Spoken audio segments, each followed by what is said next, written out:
D'abord, merci aux organisateurs de m'avoir invité, à Florian en particulier. Je ne suis pas sûr qu'un congrès de ce type-là, il y a 10 ans, aurait convié des dermatologues, parce que les choses ont changé, ça vous le savez. J'essaye en même temps de régler le problème. Et en tout cas ceux qui sont impliqués dans les centres de lutte contre le cancer, sont probablement une des spécialités qui sont le plus confrontées au maximum de molécules. Finalement, on voit les patients qui viennent d'oncologie médicale, de pneumologie, bien sûr de dermatologie, d'urologie, etc., etc.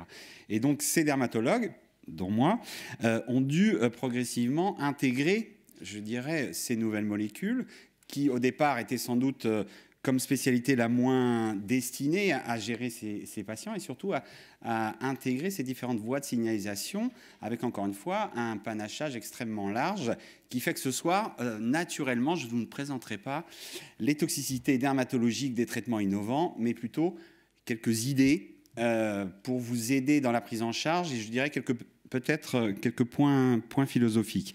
Et je pense, Florian, je t'apporte un début de conclusion à ton congrès d'emblée, parce que plus que tout, je pense que les dermatologues ont vraiment besoin de cette synergie, et notamment transatlantique, là en l'occurrence avec Mario, parce que vous savez très bien que les molécules vont assez vite à l'enregistrement aujourd'hui et que globalement, l'évaluation dermatologique, le plus souvent dans les phases pivotales, se fait à travers une évaluation macroscopique qui se termine le plus souvent pour un pourcentage de RASH. Le terme RASH n'ayant en soi aucune substrat dermatologique, qui fait que c'est souvent après l'approval des molécules qu'on découvre ou qu'on identifie ces effets indésirables.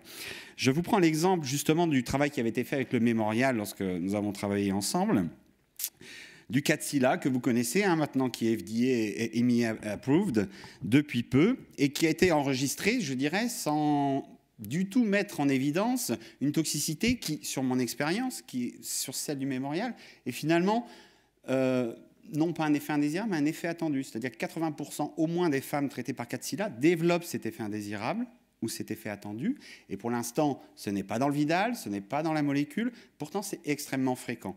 Pourquoi ? Parce qu'on a eu la chance, entre guillemets, de pouvoir observer ces patientes qui développent sous traitement, après plusieurs semaines, après plusieurs mois, des télangiectasies relativement diffuses sur la peau, qui passent inaperçues d'abord par les patientes, qui ne notent pas ces lésions, par les oncologues, à part les plus sensibles à la dermatologie. Et finalement, c'est l'exemple type de ces molécules qui sont enregistrées sans que la toxicité dermatologique extrêmement fréquente ne soit individualisée. Mais au-delà de ça, et si on reste sur le Kadcyla, vous savez que le Kadcyla, cette molécule qui, aujourd'hui en deuxième ligne, mais qui est amenée très probablement à être un traitement adjuvant dans le cancer du sein, il y a globalement 25 à 30% des patientes qui présentent des saignements, en général mineurs, qui ont été initialement rattachés aux thrombopénies, mais lorsqu'on regarde de façon un petit peu attentive les études, eh bien, les hémorragies parfois sévères ne sont pas du tout corrélées aux thrombopénies. Et les patients qui présentent les hémorragies les plus sévères, globalement, ne sont pas thrombopéniques. Nous sommes persuadés, puisqu'on a ouvert la bouche de nos patientes, qu'en fait, ces patientes développent des télangiectasies également dans la bouche et très probablement dans le tube digestif, un peu comme un rendu osculaire, si vous voulez. Et très probablement, j'affirme pas ici les choses, mais c'est une piste extrêmement intéressante, très probablement qu'un certain nombre de ces hémorragies que l'on voit chez ces patientes sous TDM1 ne sont pas liées aux thrombopénies, mais probablement à ces malformations vasculaires qui se forment sous traitement. Donc je crois que c'est un très bon exemple de cette collaboration transatlantique que je voulais mettre en évidence. Alors, je ne reviens pas sur les voies de signalisation. Simplement, aujourd'hui, dans notre quotidien, on est confronté en consultation à un nombre de patients et de patientes tout à fait considérable présentant des toxicités liées aux thérapeutiques ciblées. Il y a quelques pièges sur la diapositive, on y reviendra à la fin. Il n'y a pas que des thérapeutiques ciblées ici. Alors, bien sûr, on peut tout aborder, toutes les voies de signalisation, toutes les molécules, toutes les familles de molécules. Je crois que ça va être un petit peu trop exhaustif pour ce soir. Donc moi, ce que je vous propose, c'est de suivre un petit peu ces voies de signalisation et leur relation avec la peau. On est passé en quelques années, la dermatologie est passée en quelques années d'un aspect très microscopique à un aspect moléculaire. Et c'est tout à fait fascinant en tant que dermatologue, d'assister à ça. Alors, je vous propose, bien sûr, de parler du récepteur à l'EGF, des molécules anti-angiogéniques, du Séquit ou du BRAF, mais vraiment à titre d'exemple. Parce que lorsque vous inhibez à visée thérapeutique ces voies de signalisation ou ces récepteurs sur la tumeur, sachez que la majorité sont également exprimés dans la peau et exprimés de façon physiologique, et non seulement exprimés dans la peau, mais ils jouent un rôle tout à fait fondamental dans l'homéostasie cutanée. Donc le lien est facile, un peu trop facile ce soir, hein, je raccourcis le chemin, mais globalement, tout traitement qui va inhiber certaines voies de signalisation, certains récepteurs, de façon corollaire, va le faire aussi au niveau de la peau et entraîner une toxicité souvent particulière. Parlons de BRAF ou de RAF plus globalement, parce qu'on s'est d'abord familiarisé avec les pan-RAF, hein, le sorafénib qu'on manipule quand même depuis maintenant de nombreuses années. Ensuite, les BRAF, mais globalement, c'est un même spectre de toxicité dermatologique. Globalement, considérez que les cellules de la peau, comme les kératinocytes ou certains mélanocytes qui ne sont pas porteurs de mutation RAF, ou pas porteurs de mutation BRAF, au lieu d'être inhibés, ont une activité paradoxale. Et ça va entraîner toute une kyrielle d'effets indésirables de prolifération kératinocytaire avec une sémiologie extrêmement riche. Bien sûr, la mieux individualisée, c'est les patients qui développent en quelques jours, quelques semaines, des kératoacanthomes et des carcinomes épidermoïdes. Ça, c'est extrêmement classique. C'est peut-être 20 à 30% des patients, par cette prolifération paradoxale qui est entraînée dans la peau par l'inhibiteur de BRAF, où BRAF a un rôle tout à fait fondamental au niveau physiologique.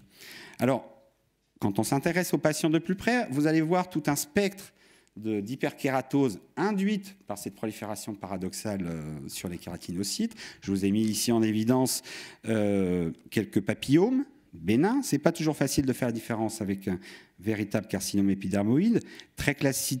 La kératose pilaire, souvent gênant pour les patients, et des hyperkératoses de contact, notamment au niveau du mamelon. Même chose au niveau des mélanocytes. Et ça, c'est quand même plus intéressant. Bien sûr, les inhibiteurs BRAF, initialement, ont été développés dans le mélanome métastatique pour inhiber la prolifération des mélanocytes porteurs de la mutation BRAF. Mais tous les mélanocytes ne sont pas porteurs de la mutation BRAF. Les mélanocytes qui ne sont pas porteurs de la mutation BRAF, eh bien, ils vont proliférer. Ce qui veut dire que globalement, sous inhibiteur BRAF, 10% des patients, globalement, développent un nouveau mélanome. D'accord ? Donc, ils sont traités pour un mélanome métastatique, mais ils développent des mélanomes, bien sûr de faible épaisseur, hein, puisqu'on le suit. Alors, sans faire de corporatisme, aujourd'hui, en France, le mélanome métastatique, en grande partie, est pris en charge par les dermatologues hospitaliers. Ce n'est pas du tout vrai dans d'autres pays, comme les USA. Et c'est surtout pas vrai lorsque vous utilisez des inhibiteurs BRAF dans le cancer du côlon ou autre indication. Et très probablement que des mélanomes vont apparaître chez ces patients avec un diagnostic un peu plus tardif chez des patients qui ont sans doute un meilleur pronostic que les patients actuellement souffrant d'un mélanome métastatique. Le récepteur à l'EGF, je vous représente la même dichotomie. À gauche, vous avez la cellule tumorale qui exprime le récepteur EGF. À droite, vous avez le kératinocyte, cellule de l'épiderme, qui exprime le même récepteur EGF. Vous injectez un anticorps monoclonal représenté en vert. Bien sûr, il se fixe des deux côtés. À gauche, sur une action antitumorale. À droite, il va totalement dysréguler la prolifération de l'épiderme. Le récepteur à l'EGF dans la peau, il a deux fonctions, la prolifération de l'épiderme et sa maturation. Si vous l'inhibez, vous allez entraîner une couche cornée, c'est-à-dire la couche la plus superficielle de la peau, totalement inopérante, et in fine, tous les symptômes que vous connaissez bien avec les inhibiteurs de l'EGF. Même chose, si vous inhibez un petit peu plus en aval la voie de signalisation, c'est-à-dire qu'avec les anti-MEG, vous pouvez considérer que vous avez la même toxicité dermatologique. C'est ce qui avait été à l'époque résumé par Mario sous l'acronyme PRIDE, hein, c'est-à-dire l'éruption acnéiforme, les paronychies, c'est-à-dire les inflammations autour de l'ongle, des difficultés à la pousse des cheveux, le prurite et la sécheresse cutanée. Globalement encore, vous avez et vous verrez la même toxicité, grossièrement, hein, avec les anti-EGFR, les anti-MEC et la majorité des PAN HER. Par exemple, vous savez très bien qu'avec le trastuzumab, autre HER2, vous avez globalement pas vraiment de toxicité dermatologique. Quelques réactions lichenoïdes, mais en aucun cas une toxicité qui est, je dirais, spécifique. Pourquoi ? C'est aussi simple que ça, c'est que le récepteur HER2 est quasiment pas exprimé au niveau de la peau. Donc l'éruption acnéiforme, je pense qu'on ne va pas détailler. C'est encore une fois plus un effet attendu qu'un effet indésirable au traitement, principalement localisé sur les zones riches en glandes sébacées, la gouttière interscapulaire, le torse, le visage, le cuir chevelu. Et le conseil que je vous donnerai, ça sera bientôt publié, lorsque vous avez des formes un petit peu chroniques qui résistent et qui se localisent notamment sur les bras, ça peut arriver notamment avec l'erlotinib, prélevez vos patients, c'est dans 100% des cas liés à une surinfection à staphylocoque. Je vous ai parlé de la couche cornée. Eh bien, cette couche cornée, elle devient inefficiente. Donc, cela entraîne une sécheresse cutanée, parfois ichthyosiforme, comme ici, ce que l'on appelle un eczéma craquelé au niveau des jambes, et les complications que vous connaissez bien, les fissures digitales, extrêmement pénibles pour les patients, ou au niveau des talons. L'atteinte autour des ongles, ce qu'on appelle les paronychies, inflammation rouge autour de l'ongle, vous voyez, c'est plutôt relativement précoce. Le problème, c'est que ça évolue sur des formes un petit peu plus difficiles à traiter, qui sont les granulomes pyogéniques, c'est-à-dire ces tumeurs de bourgeons charnus qui se font sur le lit de l'ongle. Pourquoi ? Parce que la peau, encore une fois, ne joue plus son rôle, donc la tablette inguéale pénètre dans la peau et entraîne une réaction inflammatoire un petit peu chronique. Juste pour faire un focus, parce que c'est un sujet que j'aime beaucoup, ce qu'on peut retenir, enfin ce que je vous conseillerais de retenir, c'est globalement la toxicité autour des ongles par les thérapies ciblées, ça se situe autour de l'ongle. La toxicité des chimiothérapies, c'est sur la tablette.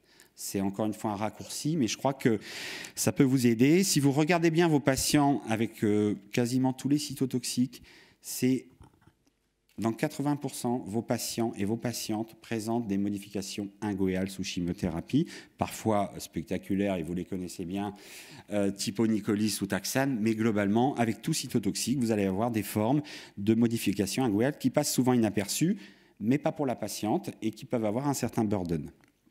Quelques exemples. Vous savez comment ça s'appelle ? Ça s'appelle des lignes de Beau. Ça signifie quoi ? C'est-à-dire qu'à chaque cycle de chimiothérapie, il y a une sidération des cellules matricielles par la chimiothérapie qui fait cette ligne-là. Donc là, vous pouvez considérer que votre patiente, ou votre patient en l'occurrence, a eu 1, 2, 3, 4, 5, 6 cycles de chimiothérapie. D'accord ? Et si le process est un petit peu plus fort, eh bien, vous voyez un décollement proximal qui est complètement différent de celui des taxanes, ce qu'on appelle une onychomadèse, mais qui est tout à fait lié à ce premier signe, je dirais, précurseur. Et pour la bonne bouche, une forme très fréquente, je ne sais pas si vos patientes vous en parlent, nous on a des consultations un peu plus spécialisées, donc c'est parfois un motif de consultation, les ongles fragiles, les ongles qui se dédoublent, ce qu'on appelle une onychoschisie. Ça, c'est un strict signe de fragilité de la tablette inguéale liée au traitement. Alors, je vous ai dit que les chimios, c'était plutôt l'ongle et les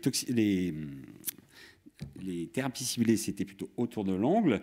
Bon, il y a quelques variantes, bien sûr. Vous savez qu'avec les inhibiteurs de l'angiogénèse, on peut retrouver cet aspect tout à fait classique et bénin, qui est plus un signe d'imprégnation à la molécule. Ce sont ces hémorragies filiformes, mais qui parfois inquiètent le patient, voire le praticien, dans le cas d'un mélanome, ce qui n'est pas du tout le cas. Ensuite, parlons un peu de séquite. Séquite, depuis le début des années 2000, on sait que les patients sous imatinib pigmentent parfois, c'est plutôt rare, mais surtout dépigmentent. Alors, ils dépigmentent d'autant plus qu'ils ont un phototype élevé, avec des formes parfois tout à fait spectaculaires. En haut, c'est un patient d'ailleurs de Gustave Roussy qui est prêté par Caroline. Mais parfois, on voit aussi des hyperpigmentations qui peuvent également concerner les phanaires. Les choses ont pris une autre ampleur avec l'introduction des autres inhibiteurs séquite, citons le sunitinib, citons le pazopanib. Vous voyez des patients qui dépigmentent strictement au niveau des cheveux, de la barbe, des poils, etc., etc. Enfin, c'est carrément un arbre de Noël. C'est un diagnostic de salle d'attente. Au moins, vous êtes certain sur des molécules orales qui prennent leur traitement. mais globalement, qui parfois peuvent quand même avoir un impact, bien sûr pas grave en soi, mais un impact fonctionnel qui n'est pas négligeable. Je vous mets cet exemple d'un patient que j'ai vu hier en consultation, sous pasopanib. Alors le pasopanib, ça tape pas mal là-dessus. Quel âge il a? Il a 16 ans. D'accord? Donc au collège, enfin en l'occurrence au lycée, c'est pas facile. Pour lui, c'était quand même un vrai problème, beaucoup plus que sa fatigue liée au traitement. Cette dépigmentation comme ça, brutale, sous pasopanib, lui posait de véritables problèmes dans sa vie quotidienne. Autre grand écueil avec les thérapies ciblées, je pense que beaucoup d'entre vous ont été confrontés, ce sont les syndromes main-pied. Alors, ces syndromes main-pied très particuliers, syndromes main-pied bien sûr bilatéraux, mais strictement localisés sur les points d'appui, les points de friction, les points de pression et au niveau de la main, les points de préhension. D'accord ? Par exemple, des utilisateurs un petit peu invétérés de BlackBerry développent parfois des syndromes main-pied strictement localisés sur les touches du BlackBerry ou, plus classique, le joueur de golf. D'accord ? Donc ça, c'est très important dans la prise en charge et l'éducation du patient, qui doit souvent passer par le podologue, d'ailleurs, pour améliorer le confort. On met en parallèle le syndrome main-pied que vous connaissez bien des chimiothérapies qui est en haut. Vous voyez que ce n'est pas du tout la même présentation clinique avec un érythème qui est diffus, sans réelle hyperkératose, alors que celui des thérapeutiques ciblées, de nombreuses thérapeutiques ciblées, se situe, comme je vous l'ai décrit, sur les points d'appui. J'insiste un peu sur le syndrome main-pied parce que plus globalement, si vous voulez, c'est une dimension, mais qui est vraie sur beaucoup de choses, mais particulièrement en dermatologie. Certes, l'intensité du symptôme est importante et mesurée dans les études cliniques, mais je crois que le plus important, c'est la durée du symptôme. En dermatologie, c'est un point tout à fait capital, et je pense que l'impact en termes de qualité de vie d'une patiente suivie pour un cancer du sein métastatique, je dirais pendant plusieurs mois sous capecitabine, qui aura un grade 2 modéré, de syndrome main-pied à la capecitabine aura un impact sur sa qualité de vie bien plus grand qu'un patient en pré-greffe de moelle sous cytarabine qui aura un syndrome main-pied certes très fort, mais qui va durer sur un temps relativement court. Donc je crois que la durée du symptôme en dermatologie est extrêmement important à mesurer. Alors revenons à notre approche ciblée. C'est quand même intéressant de voir pourquoi le bevacizumab qui inhibe le VEGF ne donne pas de syndrome main-pied. Pourquoi l'imatinib qui inhibe le PDGF ne donne pas de syndrome main-pied. En fait, si vous mettez en parallèle les molécules, l'incidence et la prévalence des syndromes main-pied, vous vous rendez compte assez facilement que pour avoir un syndrome main-pied, il faut inhiber le VEGFR, le PDGFR et sans doute BRAF dans une grande dimension. Sinon, vous n'aurez pas de syndrome main-pied. Vous pouvez pratiquement prédire au développement de vos molécules, les molécules qui donneront un syndrome main-pied de ce type-là, si les laboratoires regardez ça en amont. Alors, je ne vais pas détailler les immune checkpoint inhibiteurs parce que ça a été extrêmement bien fait précédemment. Globalement, au niveau dermatologique, ça se passe quand même pas trop mal par rapport aux autres organes. Citons les exanthèmes maculopapuleux et le prurite.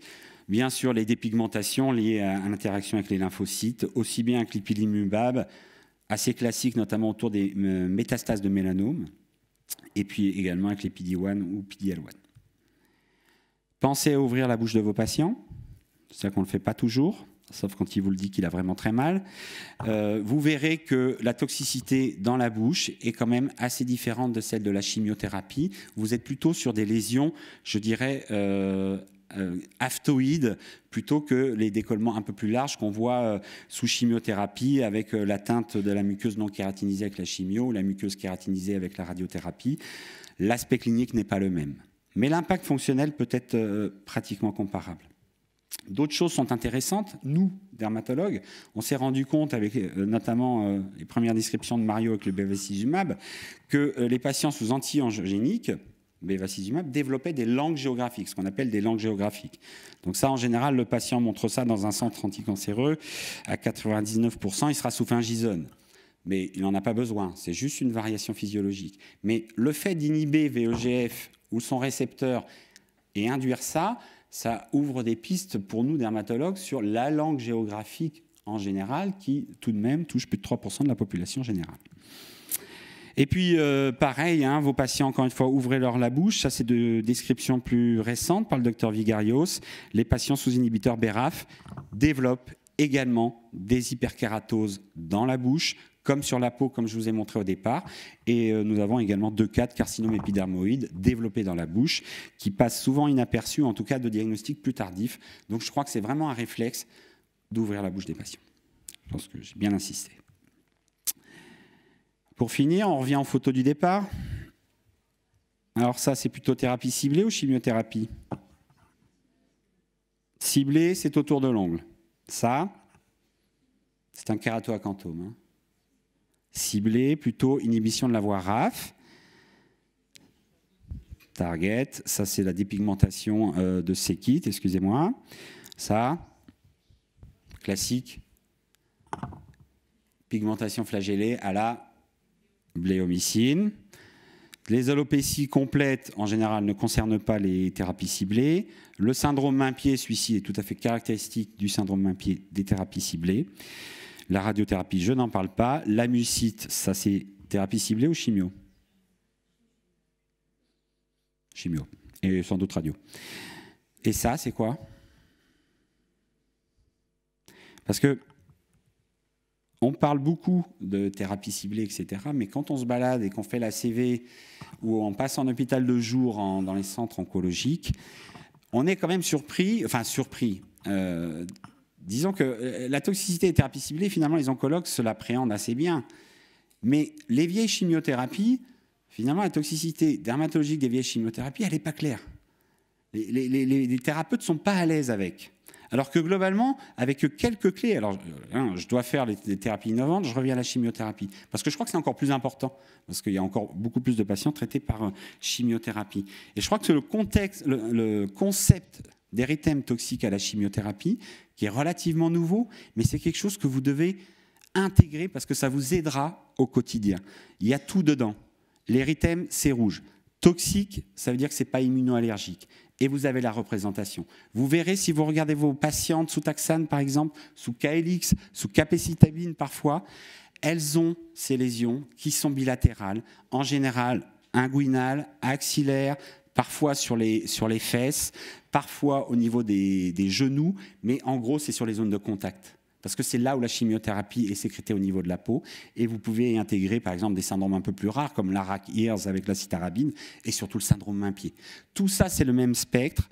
Et si vous intégrez ça, je vous promets que dans la gestion de vos patients et de vos patientes, ça vous aidera énormément. Voilà à quoi ça ressemble. Vous avez le syndrome main-pied, l'érythème toxique classique, c'est celui-ci, hein, patiente sous taxane. Ça commence à chauffer sous les bras. Ici, avec souvent un respect vous voyez, du pli, parce que c'est vraiment la zone de contact entre les deux parties de la peau. Mais ça, c'est du quotidien, du quotidien, du quotidien. Ça veut dire aussi qu'en général, ça ne contradique pas la poursuite de la chimiothérapie. D'accord ? Bon, la photo est un peu spectaculaire. Simplement, ça, c'est l'érythème toxique à la chimiothérapie classique, en l'occurrence sous doxorubicine liposomale. Vous voyez cette atteinte bilatérale. Au niveau de la ceinture, elle avait un yoging un peu serré. D'accord ? Vous retrouvez cette dimension de stringence sur la peau qui fait que les lésions apparaissent là. Alors, érythème toxique ne veut pas dire pas grave. Vous savez que sous KLX, par exemple, ça peut sévèrement décoller. Donc, il faut quand même surveiller ces patientes-là. Et pour finir, certes, il y a l'érythème toxique, mais il faut garder ses réflexes, notamment avec les thérapies ciblées. On peut faire des véritables réactions immunoallergiques graves, type Lyell, type Steven Johnson ou ce que vous voulez. Donc ça, c'est quand même important de le savoir. C'est plutôt rare, mais vos patients, ils sont traités par antibiotiques, par anticonvulsivants, par antalgiques, etc., etc. Donc, ils peuvent faire des réactions cutanées qui ne sont pas en rapport avec la thérapeutique ciblée. Globalement, aujourd'hui, dans notre unité, comme dans beaucoup, on est assez agressif lorsqu'il n'y a pas d'alternative thérapeutique dans la réintroduction de ces médicaments, malgré des réactions initiales assez sévères, par des protocoles de désensibilisation, etc., etc. Mais pensez quand même toujours que ça peut être d'origine immunoallergique. Ces réflexes, c'est quoi? C'est une peau qui se détache, c'est quand l'érythème est très étendu et qu'il est très intense, très, très foncé, lorsque vous avez un œdème facial, lorsque le patient vous dit « Oh là là, ma peau, elle me fait mal », c'est pas bon ça en général, hein, c'est avant les décollements. La fièvre, les adénopathies périphériques et quelques anomalies biologiques. Ça, c'est des critères qui doivent être systématiques devant une éruption cutanée un petit peu étendue. Voilà, je vous remercie. Je reviens juste à la dimension du mémorial sur les soins de support en oncodermatologie. Moi, je crois évidemment, je suis bien sûr extrêmement convaincu de leur intérêt et j'espère également avoir fait partager ceci avec vous.